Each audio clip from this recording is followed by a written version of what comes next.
तो आज हम बात करेंगे, मालवा का लोक नाट्य है माच। अब कुछ तो होती हैं सामान्य विशेषताएं लोक नाट्यों की, जो कि हैं, जो अभी हम जितने नाटक अभी तक हमने पढ़े हैं उसमें है कि लोक नाट्य लोक कलाकारों द्वारा लोक की भाषा अथवा बोली में और लोक में उपलब्ध साधनों, जो सीमित उनके पास साधन होते हैं, उनके माध्यम से ही प्रस्तुत किया जाता है। अभी तक हमने जितने लोक नाट्य पढ़े हैं उन सब में एक बात विशेष रही है, वो ये कि लोक नाट्यों को खेल कहा जाता है, कि आज ये खेल होने वाला है। और ये भी है कि कहीं कहीं उस खेल का ही पर्यायवाची शब्द है तमाशा, तो तमाशा का प्रयोग भी किया जाता है। और रामलीला से जब हम चलते हैं, लोकनाट्य की जो परंपरा हमें मिलती है रामलीला से शुरू होती है, जो हमारे यहाँ जो भक्ति के प्रचार के लिए होती है, हम देखते हैं कि उसमें निरंतर परिवर्तन हो रहे हैं। और परिवर्तन दो स्तरों पे हो रहे हैं, एक तो उसकी प्रस्तुति के स्तर पर हो रहा है परिवर्तन, और दूसरा उसके मंच के स्तर पर। रंगमंच जो है, हर लोकनाट्य का अपना रंगमंच होता है, तो उसके मंच के स्तर पर भी परिवर्तन हमें निरंतर देखने को मिल रहा है।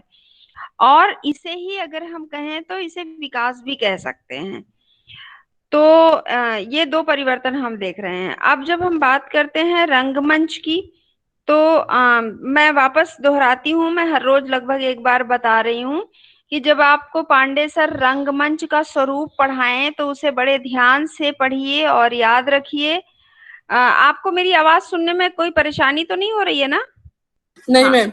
हाँ, ठीक है। तो उसे आप बड़े ध्यान से सुनिए, समझिए, क्योंकि जो लोक नाट्यों की परंपरा हमें मिलती है, उनके मंचों पर भी धीरे धीरे आपको भरत मुनि द्वारा बताई गई जो रंगमंच की परंपरा है, जो रंगमंच का स्वरूप उन्होंने बताया है, उसका प्रभाव हमें धीरे धीरे देखने को मिल जाता है।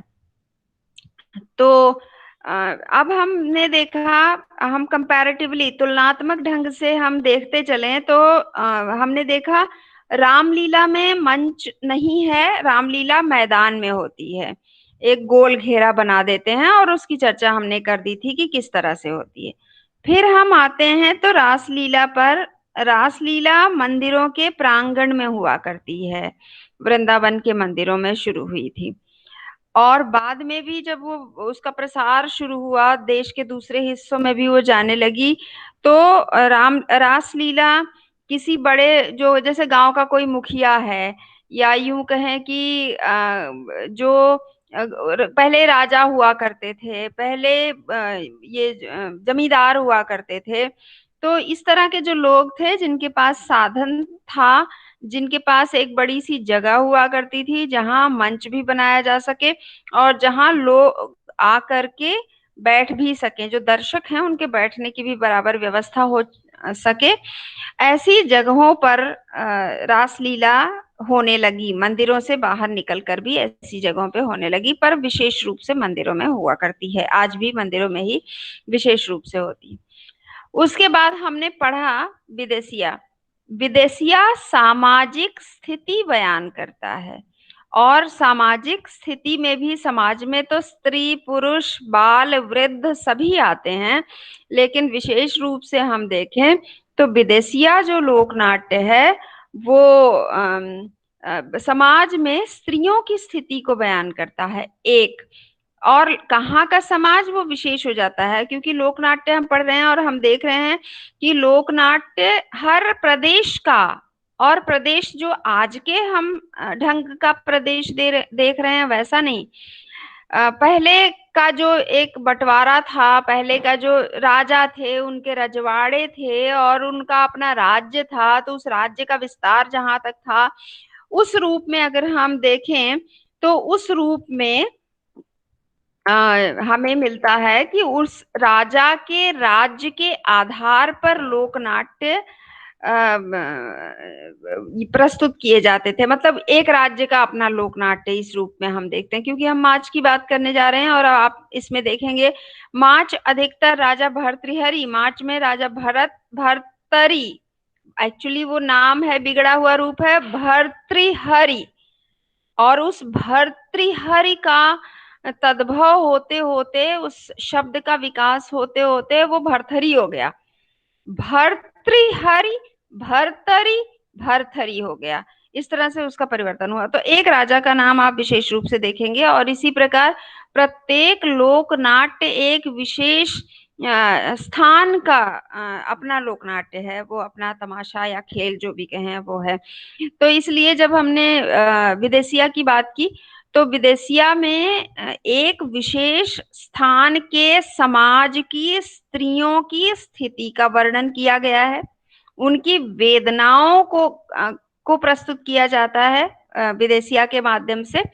उसके साथ साथ ये पता चलता है, जिसे कहते हैं ना बिटवीन द लाइन, जो कहते हैं ना उसका जो अप्रत्यक्ष रूप से जो हमें पता चलता है, वो कि वहां की आर्थिक स्थिति किस प्रकार की है उस जगह की। क्योंकि आर्थिक स्थिति अच्छी नहीं है, इसीलिए तो रोजी रोटी कमाने के लिए जो पति है वो पूर्व में कमाने चला जाता है। कलकत्ता पूर्व प्रमुख व्यापारिक केंद्र उस समय कलकत्ता हुआ करता था। लोग नौकरी करने के लिए, कुछ काम धंधा करने के लिए कलकत्ता जाया करते थे। उनके लिए वो पास में भी था, बिहार से, भोजपुर से वो पास में भी था। तो इस तरह से एक विशेष स्थान की आर्थिक स्थिति का चित्रण हो रहा है, सामाजिक स्थिति का चित्रण हो रहा है, स्त्रियों की स्थिति का चित्रण हो रहा है, और सांस्कृतिक स्थिति का भी चित्रण हो रहा है। अब आपका प्रश्न होना चाहिए कि सांस्कृतिक स्थिति का चित्रण किस प्रकार से हो रहा है। तो आप देखिए, आप दो चार गीत, वो जो लिंक मैंने भेजी है वो बहुत लंबी लिंक है, उसमें बहुत सारे गीत हैं। आप दो चार गीत उसमें से पढ़िए, आप देखेंगे, आप पाएंगे कि कई जगहों पे स्त्रियां जो है, जो पत्नी है, चार ही तो पात्र उस दिन हमने बात की थी ना। एक पति है जो कमाने गया है, दूसरा बटोई होता है, तीसरी पत्नी होती है, और चौथा वो रखैल होती है। चार ही पात्र होते हैं मुख्य रूप से विदेशिया में। तो जो स्त्री है, पत्नी, जिसे छोड़कर उसका पति कमाने के लिए गया है, बटोही जब उससे कहता है, कहीं कहीं पे ऐसा भी पाया जाता है कि भूल जाओ उस पति को, क्या रखा है, चलो मैं तुम मेरे साथ चलो, ऐसा भी, ऐसी भी बातें आती हैं उसमें।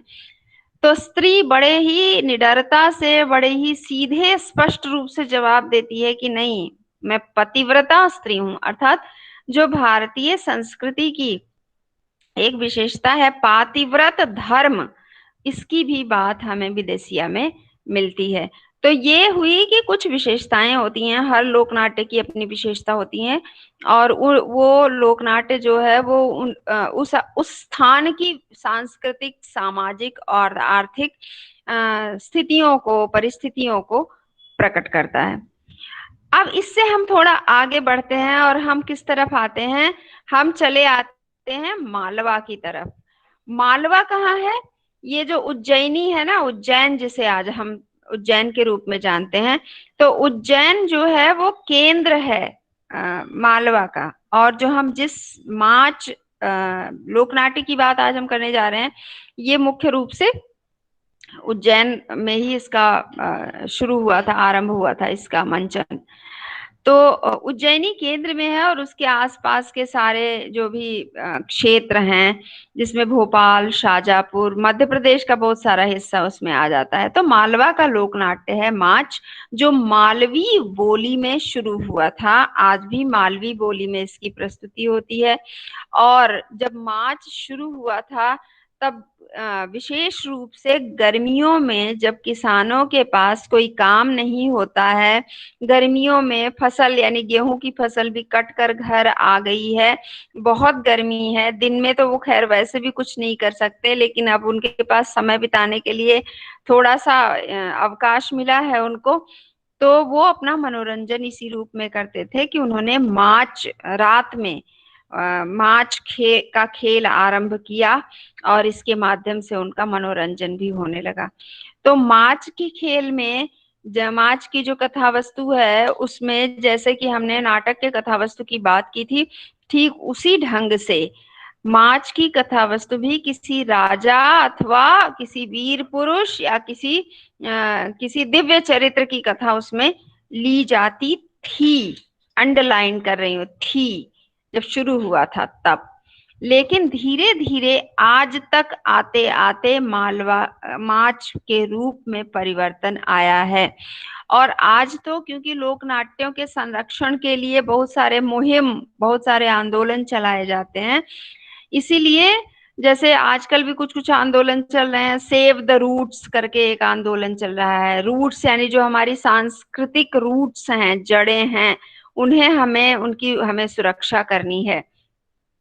तो अभी आजकल बहुत सारे सांस्कृतिक संस्थाओं द्वारा भी इस प्रकार के नाटकों का खेल आयोजित किया जाता है, लेकिन पहले ऐसा नहीं था। तो पहले ये कहाँ होता था और किस रूप में होता था, ये हम जानते हैं। सबसे पहले तो सबसे पहले जो ये माच है वो गांव के बाहर किसी खुली जगह पर, और वो जगह ऊंची हो, टीला जैसी जगह हो, ताकि ऊंचाई पे मंच बनाया जा सके और दर्शक जो ढलान है, जो नीची जगह है, उस पर बैठ सके।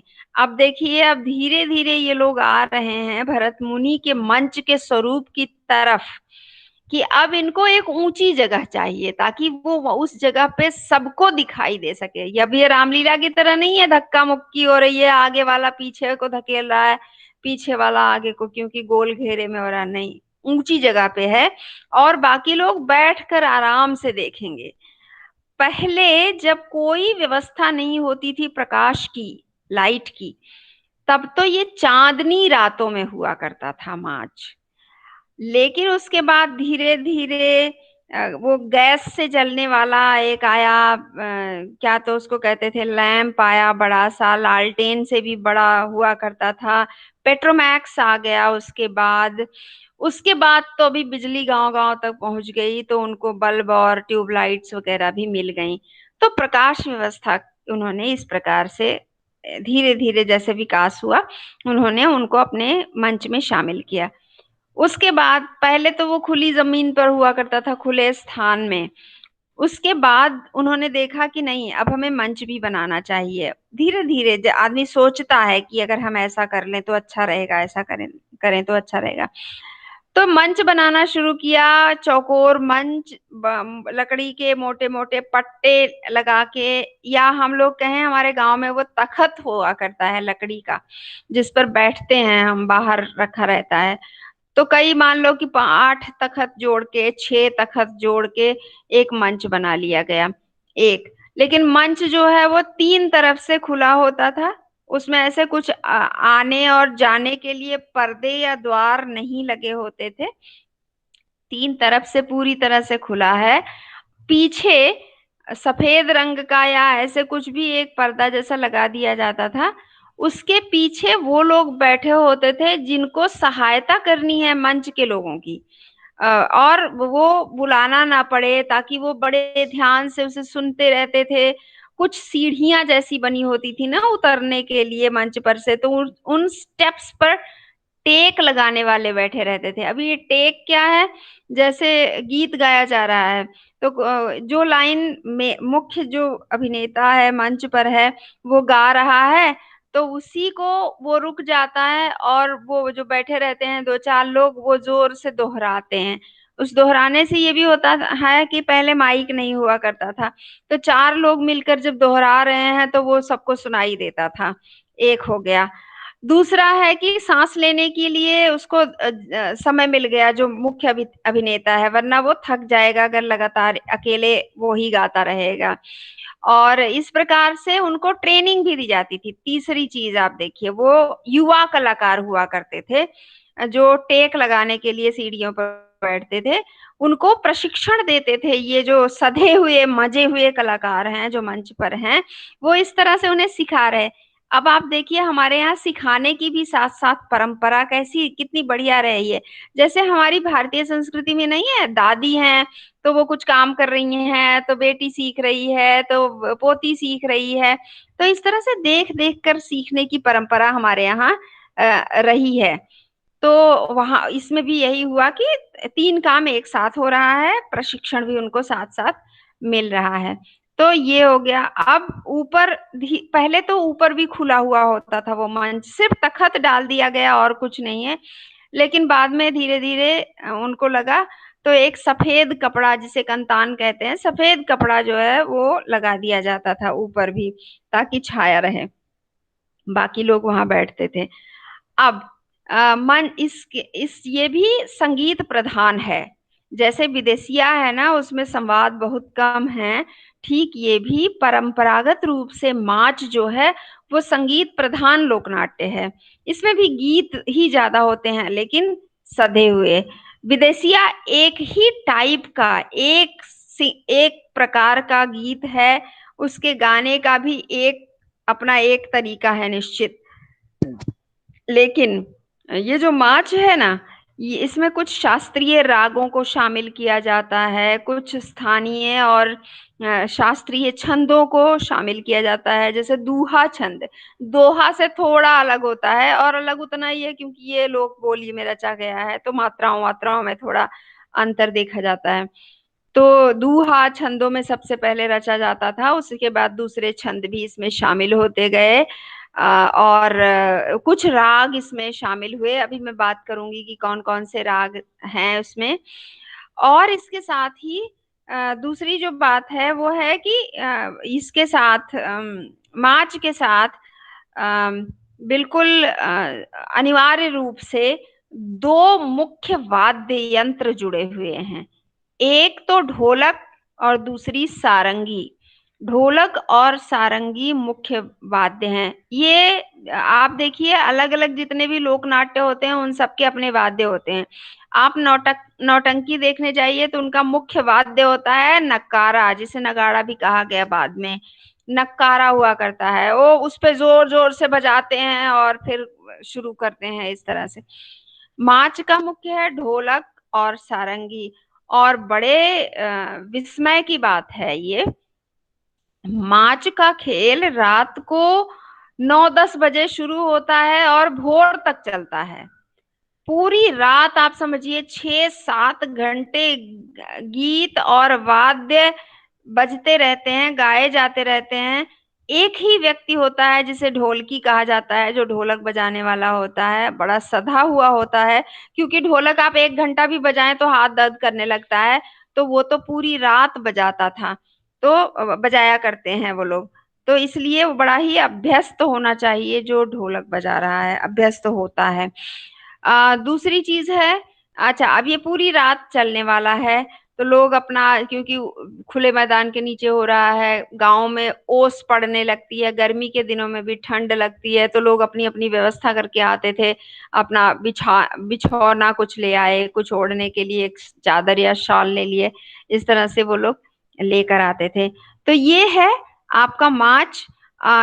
इसके बारे में, इसके रागों के बारे में एक छोटा सा मैं स्क्रीन प्रेजेंट कर रही हूँ, उसके बाद हम एक बार इसको देखेंगे। एक और बात है इसकी, जो ये है कि एक सेकेंड बच्चों, पता नहीं किसका फोन आ रहा है। हेलो। हेलो। अनीता जी बात कर रही है। हाँ जी। हाँ, मैं यीशा बात कर रही हूँ मैम, लैंडमार्क इंश्योरेंस से। अरे भाई अभी टाइम नहीं है, सॉरी। तो तो तो ये जो हम क्या बात कर रहे थे, हाँ इसमें एक और चीज है, अभी वो परिवर्तन नहीं आया है, क्योंकि भारतेंदु अभी नहीं आए हैं। यहाँ तक कि हमने जब शुरू में बात की थी, भारतेंदु और उनके मंडल के, भारतेंदु की नाटक मंडली और प्रताप नारायण मिश्र जो उनके नाटक, उन्हीं के समकालीन नाटककार थे। तो इन लोगों के समय में भी स्त्री पात्र का निर्वाह पुरुष ही किया करते थे। तो नाच तो लोक नाट्य है और बड़ी पुरानी परंपरा है, तो यहाँ भी वही है, और वो आज भी चला आ रहा है, क्योंकि लोक नाट्य है। इसमें पुरुष ही होते हैं जो स्त्री पात्रों की भूमिका निभाते हैं। अब आप सोचिए, मालवा है, मालवा राजस्थान के पास पड़ता है, बॉर्डर मिलते हैं, दोनों की सीमाएं मिलती हैं दोनों की। दोनों जगहों का आप परिधान देखिए तो माच पर राजस्थानी परिधान माच में इस्तेमाल होता है। जो पुरुष होता है और स्त्री का पात्र निभाता है, उसमें भूमिका में होता है, वो घाघरा चोली पहनता है, दुपट्टा, घाघरा चोली और वो चुन्नी, दुपट्टा ओढ़ते हैं। और बड़े चटक रंगों वाले, बिल्कुल वैसे ही जैसे राजस्थान के लोग करते हैं ना, वो जरी वरी लगा हुआ, चमक चमक और वो सब लगा हुआ इस्तेमाल करते हैं। बड़ी ही बड़े ही धैर्य और बड़े बहुत समझबूझ के साथ इन पात्रों का चयन किया जाता है, क्योंकि स्त्रियों की अपनी एक नजाकत होती है जो पुरुषों में नहीं होती है। तो पुरुष, अगर पुरुष को स्त्री की भूमिका का निर्वाह करना है तो उस रूप में उसको बनना पड़ता है। मुझे याद है, मैं बचपन में मैंने अपने गांव में देखा था। हम लोग के गांव में परंपरा है ना, जब कुछ काम होता है घर में, शादी विवाह है या कुछ छोटा मोटा भी कुछ काम है, तो हमारे यहाँ कहते हैं प्रजा, प्रजा मतलब है कहार, धोबी, नाई, मतलब जो सहायता के लिए आ जाते हैं। तो कहार होता है मुख्य रूप से जो जो परंपरागत ढंग से वो पानी भरना उनका काम मुख्य रूप से होता है। तो हमारे यहाँ, मेरे यहाँ एक कहार आते थे, उनको जुग्गी लाल उनका नाम था। वो हर शादी विवाह में, जो मैंने बात की थी ना उत्पत्ति के समय जो नकटौरा होता है, तो हर शादी विवाह में, किसी के घर में भी शादी है, बेटे की और बारात चली गई है, तो जुग्गी है ना, तो वो नकटौरा के टाइम पे वही धोती साड़ी वाड़ी पहन के बढ़िया इतना नाचते थे, इतना नाचते थे, और वो उनकी आदत पड़ गई थी। अब आप सोचिए कि वो ऐसे सामान्य रूप से भी अगर आपको मिलने आएंगे ना, तो उनका जो हाव भाव होंगे, उनके जो हाथ वाथ होंगे, हलन चलन, सारा स्त्रियों की तरह हो गया था बाद में। मतलब अभी भी अगर आप उनसे मिले, अभी बूढ़े हो गए हैं, वो मेरे बचपन की बात मैं बता रही हूँ, लेकिन वो है वैसे ही। अभी मैं फरवरी में गई थी, भाई की शादी थी, तो थे वो वहां पे। तो वो असर उन पे आ जाता है। तो ठीक वैसे ही ये जो कलाकार होते हैं ना, इन पर अपने उस रोल का, उस भूमिका का बड़ा प्रभाव होता है। तो वो अपने सामान्य जीवन में भी उससे बहुत अलग नहीं हो पाते हैं। तो इनका चयन ये देखकर भी किया जाता है। मैं थोड़ा सा बताना चाहूंगी इसके वाद्य वाद्य के बारे में, और उसके बाद हम थोड़ी देर देखेंगे मार्च। हाँ, एक तो ये आर्टिकल है जो मैंने आप लोगों के साथ शेयर किया था, लिंक भेजी थी, पता नहीं आप लोगों ने पढ़ा कि नहीं पढ़ा है। इसमें ये महत्वपूर्ण है कि आपको ये जानना चाहिए कि जो मार्च होता है, इसके प्रणेता हैं उज्जैन के गुरु बाल मुकुंद जी। क्योंकि ये जो मार्च मार्च है, ये इसका केंद्र उज्जैन या उज्जैनी रहा। वैसे भी उज्जैन जो है वो कला का केंद्र बड़े ही प्राचीन समय से रहा था। और ये उज्जैन, रतलाम, मंदसौर, शाजापुर आदि जो शहर हैं और इनके आसपास के गांव हैं, यहाँ पर इनके मार्च हुआ करते थे बाल मुकुंद जी के। वो खुद लिखते भी थे और मुख्य भूमिका में भी वही रहते थे मंच पर। फिर है इसका, अब देखिए, ये महत्वपूर्ण है मार्च के संबंध में ये जानना कि जैसे भरत मुनि ने अपने रंगमंच के लिए एक छोटे से छोटे माप की भी व्यवस्था की है, ठीक उसी तरह से मार्च के लिए भी बिल्कुल सारा कुछ एकदम तय है। कि देखिए, पहले इसका मांगलिक शुभ घड़ी निकाली जाती है, फिर विधि विधान के साथ इसका स्तंभ गाड़ा जाता है, पूजा विधि होती है, और इसका जो तख्त मंच होता है वो 10-12 फुट ऊंचा होता है, पूर्व दिशोन्मुखी, यानी इसका जो मुंह रहता है वो पूर्व दिशा की तरफ रहता है। और ये बिल्कुल वास्तु शास्त्र के आधार पर, उसी के आधार पर इसे बनाया जाता है। इसके चारों कोनों पर बल्लियां गाड़कर छत वत भी लगा दी जाती है। ये सब हमने देख लिया। मैंने टेक की बात भी की आप लोगों से। और अभी मैं बात करने वाली हूँ इसके वाद्य यंत्रों की। तो मंच, ये जो मार्च होता है, इसमें ढोलक, सारंगी और हारमोनियम वादक जो होते हैं बैठते हैं। लेकिन ढोलक और सारंगी, ये इसकी महत्वपूर्ण जो बहुत ही, जिसे कहते हैं अनिवार्य वाद्य है।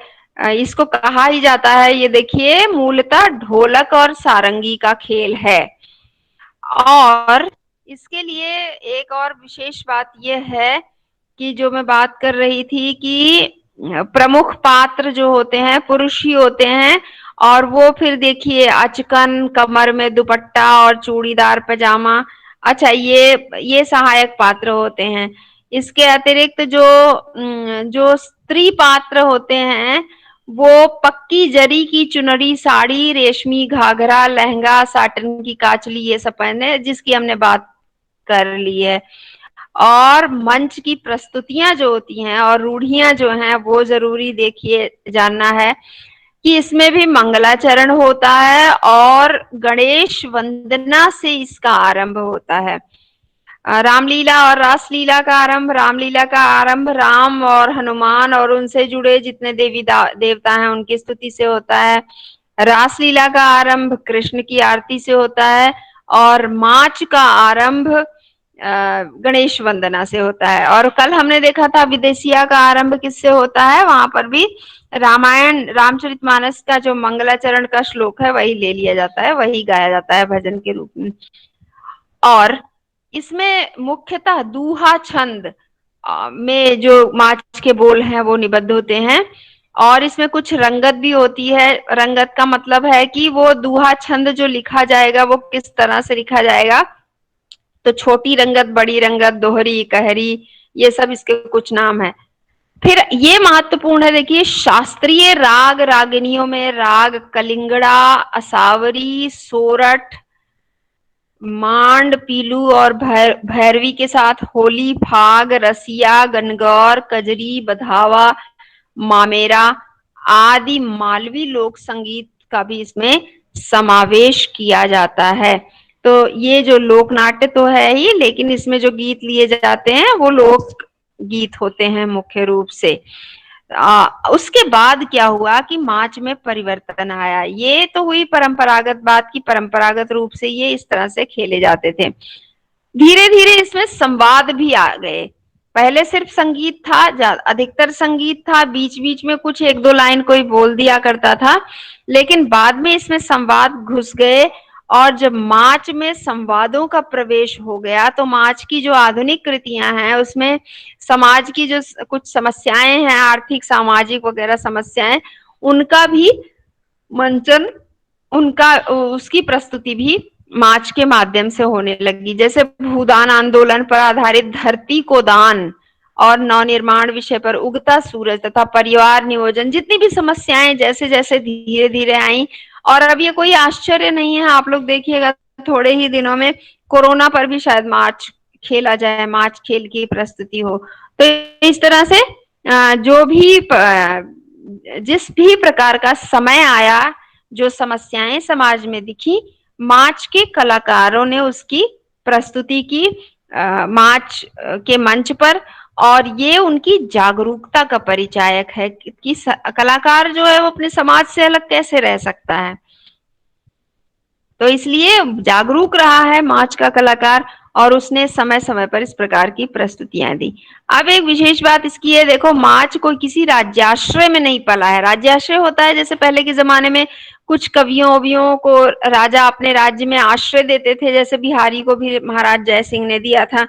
और फिर वो कवि जो होते थे वो पूरे जीवन आराम से खाते थे और उस राजा को प्रसन्न रखने के लिए उस राजा की प्रशंसा में कविताएं रचा करते थे। लेकिन मार्च राज्याश्रय की तुलना में लोकाश्रय पर रहा है, लोक ने इसे पाला पोसा है। और यही वजह है कि लगभग 200-250 वर्षों से अपने रंग साम्राज्य का सिक्का जमाए रखा है मार्च ने। तो ये है कुछ मार्च की विशेषताएं। ये जो मटेरियल है इसे आप डाउनलोड करके रख लीजिए या फिर लिख लीजिएगा, क्योंकि ये बहुत महत्वपूर्ण है।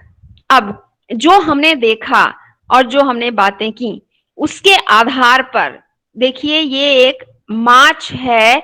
इसकी विशेषता ये है कि ये मार्च महोत्सव होता है उज्जैन में, 2 दिन का आयोजन। और किसकी तरफ से होता है, आप स्क्रीन पर देखिए जहां मेरा पॉइंटर दिखा रहा है, संस्कृति मंत्रालय भारत सरकार के सहयोग से। भारत सरकार भी अपनी लोक कलाओं को, अपनी लोक संस्कृति को के संरक्षण के लिए इस तरह के आयोजन करवाती रही है, करती रही है। तो अब ये क्योंकि संस्कृति मंत्रालय का काम हो गया, तो अब ये मार्च जो है मैदान से उठकर, अब आप यहाँ देखिए लिखा गया है स्थान अभिरंग नाट्य गृह, जो कि अभी तक मैदान में हुआ करता था, अब समय के साथ साथ ये नाट्य गृहों में आ गया है। तो ये एक परिवर्तन आया है, और बाकी तो इसमें कुछ खास परिवर्तन नहीं है। आज भी ये देखो जो पुरुष स्त्री पात्र हैं, ये पुरुष ही हैं जो स्त्रियों की भूमिका में हैं, जिसे मैं इसको शुरू कर रही हूँ। अच्छा, इसका विषय जो है धोला मारूनी, एक ग्रंथ है, काव्य है, प्रबंध काव्य, ढोला मारूरी दुहा।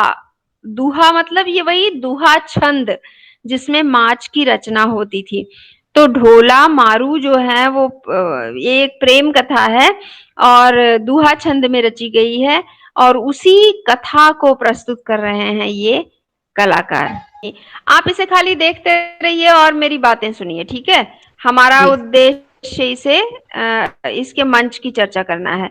आप देखिए, ये भी भले ही नाट्य गृह में हो रहा है, लेकिन जब जो हमने मंच की भी चर्चा की, इसका मंच भी इसी प्रकार चारों तरफ से खुला है, सिर्फ पीछे एक छोटा सा पर्दा लगा दिया गया है, ठीक है।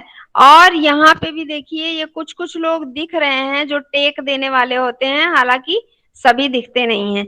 दूसरा आप देख रहे हैं इसमें प्रकाश व्यवस्था, क्योंकि ये आधुनिक समय है, 2000 कुछ दिख रहा था, 2017, ये देखिए 2017 में इनके पास फ्लैश लाइट्स वगैरह जो भी जरूरी होती हैं वो सब आ गई हैं, और ये इनको लाइट मिल गई है। अभी क्योंकि हम एक लोक वाला भी देखेंगे थोड़ी देर के लिए, तो आप इसमें कर सकेंगे, तुलना कर सकेंगे इसकी।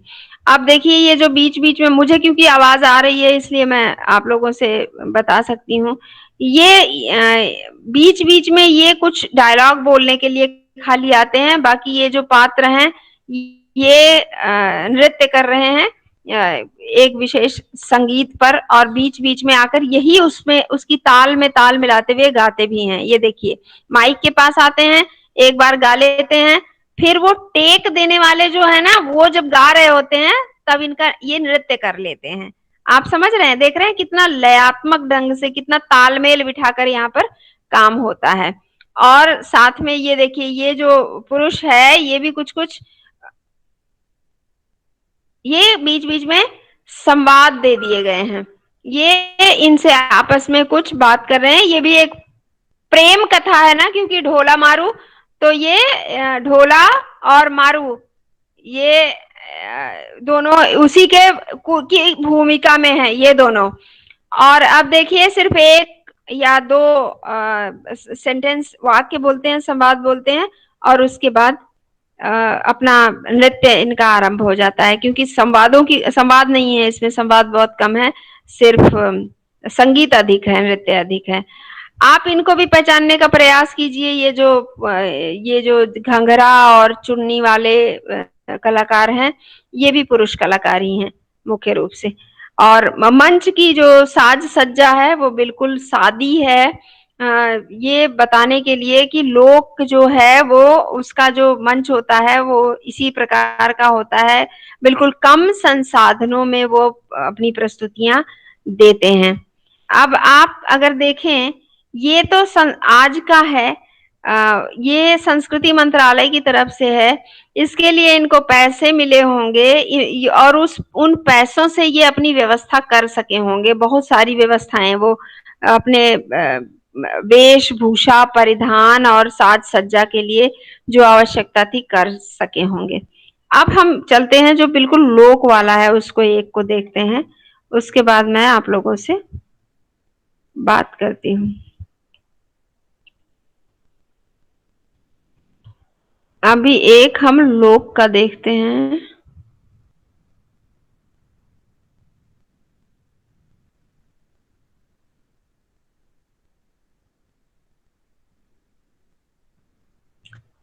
आजकल जैसे उस समय की बाल मुकुंद जी की बात हुई थी, वैसे ही शैलेंद्र शर्मा हैं जो आजकल इस पर बहुत काम कर रहे हैं। तो ये शैलेंद्र कुमार शर्मा की प्रस्तुति है। अभी 2 मिनट रुक जाइए, ये ऐड जाएगा फिर हम देख सकेंगे। Skip add.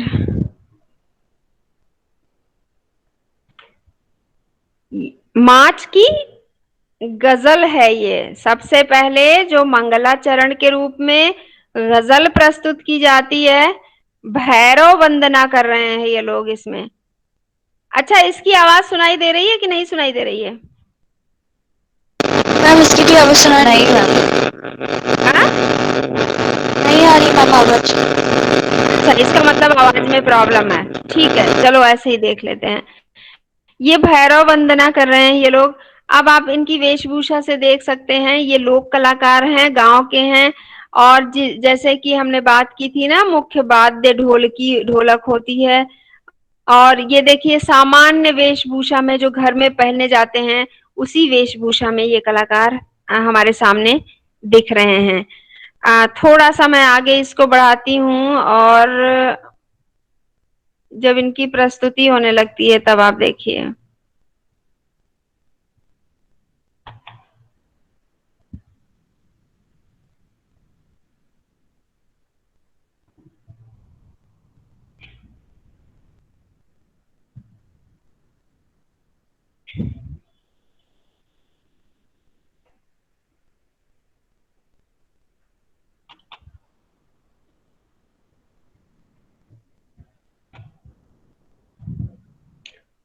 ये पूरा का पूरा जो मार्च है, ये जो वीडियो हमें मिला है, ये सिर्फ शुरू का ही वीडियो है। देखिए, 7 मिनट का खाली वीडियो है। जो शुरू में भैरव वंदना और मंगलाचरण करते हैं, ये उसी का वीडियो है। मैं एक दूसरा ढूंढने का प्रयास करती हूँ जिसमें हमें एक लोक का देखने को मिल जाए। मालवा भरतरी, माच मालवा फोक राजा भरतरी, ये देखते हैं।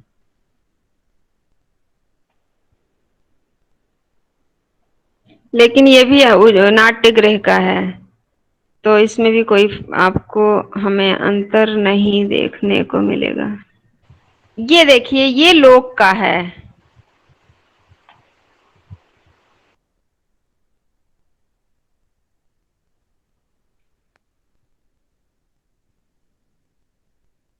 अब यहाँ पर आप देख सकते हैं इनका मंच किस तरह का है। इनकी ये रिकॉर्डिंग भी किसी सामान्य कैमरे या मोबाइल से हुई है, क्योंकि देख लीजिए प्रस्तुति, इसका जो पिक्चर है, इसकी पिक्सल्स फट रहे हैं, हमें ठीक से दिख नहीं रहा है। और बिल्कुल लोग जो खुले मैदान में हुआ है, देख रहे हैं आप, ये रस्सी वस्सी बांध के। और ये इनके जो पुरुष पात्र हैं, ये दिख भी नहीं रहा है ठीक से।